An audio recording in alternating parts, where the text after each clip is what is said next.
అనే వాక్యము ఎంతో శ్రేష్టమైనది, వాక్యము ఎంతో గొప్పది. దేవుని బిడ్డలారా, ఈ ప్రపంచంలో అన్నిటికంటే ఎక్కువగా స్పీడ్గా పరిగెత్తేది ఏంటంటే ఆయన యొక్క వాక్యం.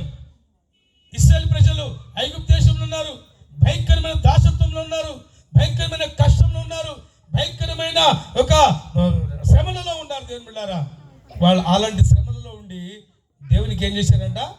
మొరపెట్టారు. 107వ కీర్తన 19-20 చూస్తే దేవుని బిడ్డలారా, కష్టకాలమందు వారి యెహోవాకు మొరపెట్టిరి, ఆయన వారి ఆపదల నుండి వారిని విడిపించాను. 20 చూస్తే ఆయన తన వాక్కును పంపి వారిని బాగు చేశాను.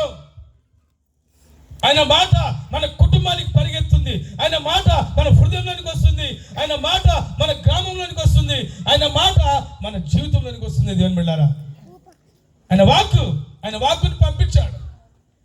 ఆయన తన వాక్కుని పంపి వారిని ఏం చేశాడంట? బాగు చేశాడు. ఇక దినమున దేవుని బిడ్డలారా, వాక్యం ఎవరంటే యేసుక్రీస్తే.